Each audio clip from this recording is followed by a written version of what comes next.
Muito boa noite, estamos iniciando mais uma edição do Roda de Entrevista, o atrativo de toda terça-feira, 10 da noite, aqui na TV Brasil Central. Hoje, 19 de novembro de 2013, este é o programa 583, que está no seu ano 12. O Roda de Entrevista desta terça-feira conversa prazerosamente com o professor Carlos André. Para quem não sabe, Carlos André Pereira Nunes, que é também advogado.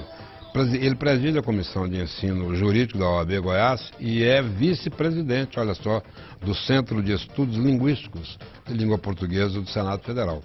A língua portuguesa no Brasil, suas transformações, a reforma polêmica, a reforma ortográfica e o ensino de um modo geral no nosso país são temas do programa de hoje. Comigo para essa entrevista, João Camargo Neto, que é jornalista, hoje está muito dedicado ao jornalismo que poderíamos chamar de jornalismo jurídico. Vai dar, portanto, uma grande contribuição aqui. A professora Honora Dietz, que é educadora e atua também na Rádio Vinha. Thaís Lobo, Jornal Tribuna do Planalto. Meu querido amigo Ulisses Saeste, que é um pouco de faz de tudo, nosso querido Jornal Diário da Manhã. Professor Carlos André, prazer tê-lo aqui. Eu vou começar por esse ponto, que eu acho que ainda é meio complicado, a questão da reforma ortográfica. Não fez um consenso. Ela foi prorrogada, a vigência plena dela em 2016. O assunto repercutiu no Senado. O senador Ciro Miranda, de Goiás, entrou na briga, e parece que disso aí deve ter rendido esse centro de estudos do qual o senhor participa. Enfim, eu queria uma opinião de um especialista em língua, que é o professor Carlos André, sobre a reforma ortográfica. Ela é boa ou ruim, ou o que está emperrando a efetiva aplicação dela? Boa noite, professor. Boa noite, Reinaldo, boa noite a todos que aqui estão, os colegas, boa noite a todos os telespectadores. Bem, é uma pergunta bastante complexa, é uma pergunta que exige, obviamente, uma reflexão que tem que ser feita de natureza histórica, de natureza política e de natureza linguística. Não se pode falar nesse assunto apenas em razão do aspecto linguístico, mas sim e principalmente pelo aspecto político. Nós tivemos no Brasil, Reinaldo, várias reformas ortográficas. A primeira delas foi em 1911, mas que de fato ocorreu, que deu resultado, foi em 1943.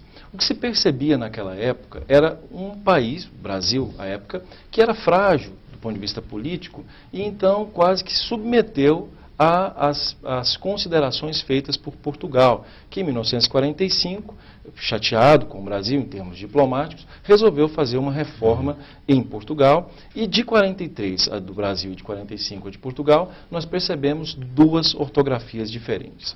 Isso é um empecilho, porque não sei se os senhores sabem, no mundo ocidental, a única língua que possui a diferenciação do ponto de vista gráfico, e essa língua falada especificamente no mesmo país, é a única em que existe essa diferenciação é o português. O francês que se fala na França é o mesmo francês, e o mesmo francês que se escreve nas colônias.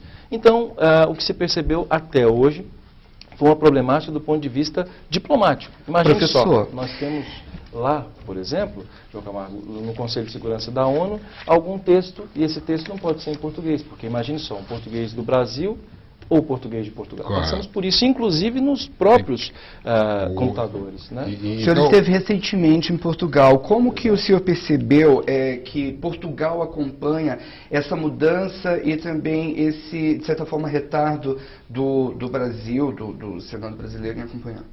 Na verdade, o que nós percebemos é o seguinte: o Brasil foi pioneiro nessa reforma ortográfica. O que ocorreu é que Antônio Wise, que foi por duas vezes homem importantíssimo, diplomata, professor de português, duas vezes presidente da Academia Brasileira de Letras, foi o diplomata responsável, talvez dos principais, responsáveis pela descolonização dos países de língua portuguesa. Então, os países africanos que falam língua portuguesa são extremamente ligados ao português do Brasil. Com isso, o Antônio Wise resolveu dar continuidade a essa reforma ortográfica de 1943, fazendo uma reforma que fosse contrária, teoricamente, às posições de Portugal. Professor, por exemplo, a retirada do acento gráfico.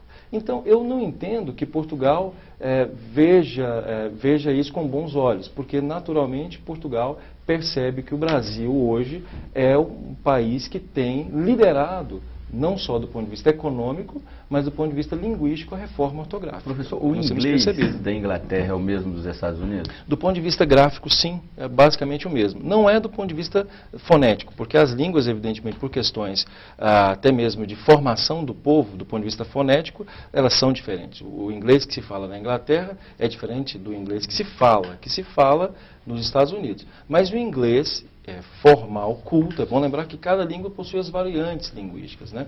Então, o inglês formal culto na Inglaterra é exatamente o mesmo inglês. Você não acha, por exemplo, que dos essa Estados padronização ela pode, de certa forma, forçar, vamos dizer assim, uma cultura única entre dois países que têm diferenças culturais assim enormes? Olha, ou seja, o berço pode ter sido o mesmo, mas ao longo dos anos, ao longo de toda a história, ou seja, se traçou completamente culturas diferentes?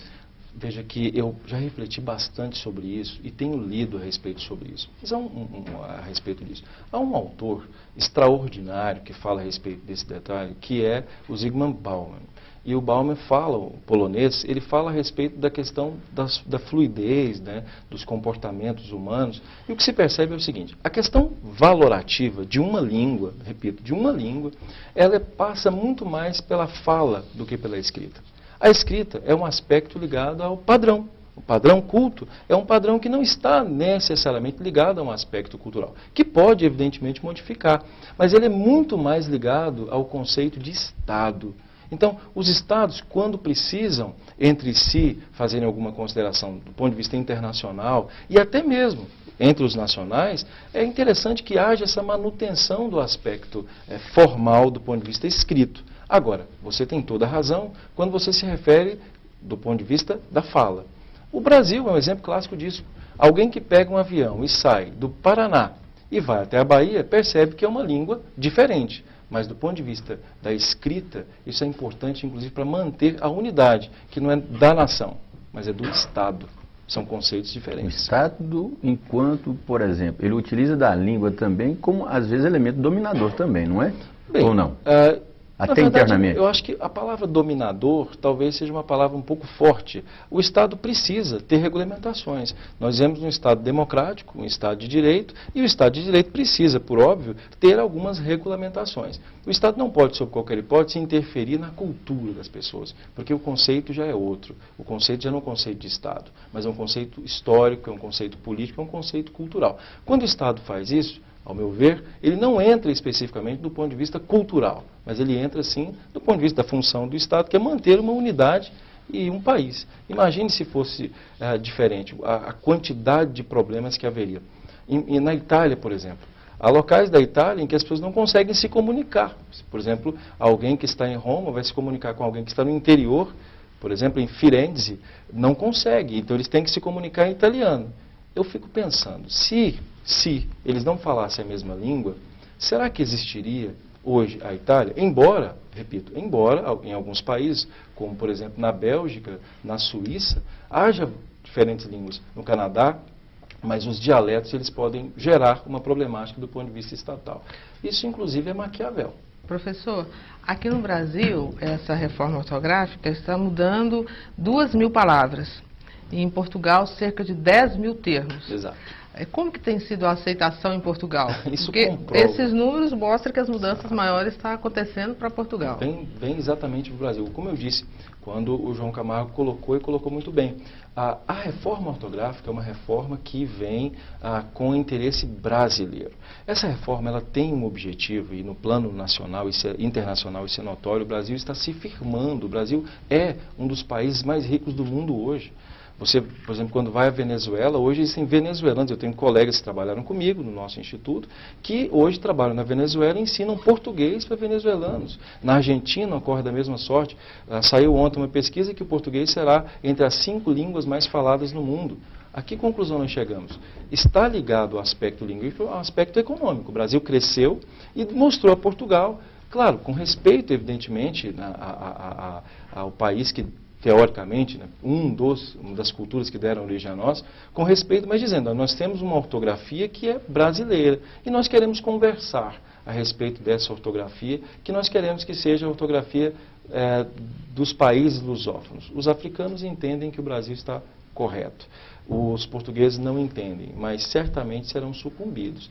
Por isso, eu digo, a visão da nova ortografia é uma visão totalmente brasileira. Professor, fora da língua, que aspectos o senhor vislumbra de impacto com essa transformação? Culturalmente, quando eu digo culturalmente, não de comportamento, mas de produção e consumo de cultura. Isso deve aproximar também a literatura brasileira da literatura não portuguesa, mas lusófona, por exemplo? Eu falava agora há pouco, antes de vir para cá, eu ministrava aula lá no Instituto, e eu falava sobre o José Saramago. E ele deu uma entrevista a uma grande rede de comunicação em jornalismo, de jornal impresso, e ele falou um detalhe que me deixou assim, extremamente contrariado à época, e hoje eu consigo compreender. Ele disse assim, eu não quero que os meus livros sejam traduzidos em português do Brasil.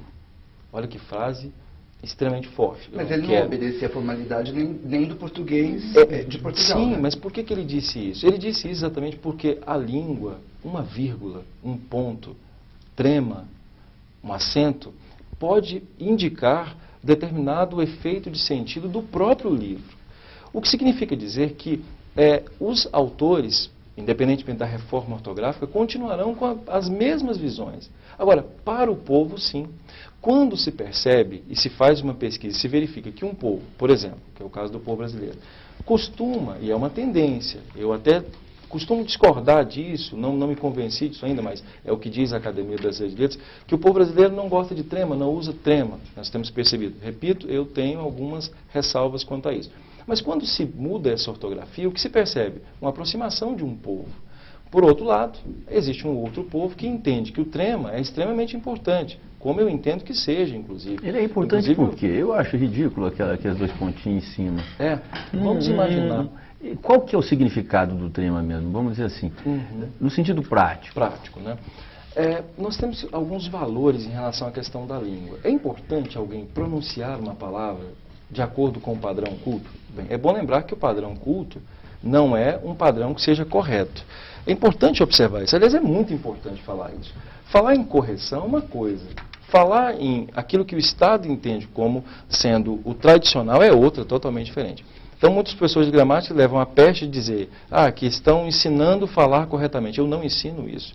Eu ensino aquilo que o Estado diz para que nós, no Estado, possamos nos comunicar. Então, veja que situação constrangedora. Eu vou a um banco e aí, de repente, eu sou uma pessoa, pelo menos me considero um pouco exigente, uma pessoa trabalha com uma determinada palavra, né? A palavra, por exemplo, rubrica.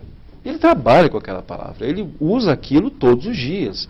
Se ele vai ao dicionário e percebe que essa palavra não tem acento e, portanto, a palavra é paroxítona terminada em A, e fala rúbrica, isso pode gerar uma situação constrangedora, que pode prejudicar a comunicação. Bem, para mim pode, porque isso é importante, eu gosto de seguir aquilo que o Estado coloca.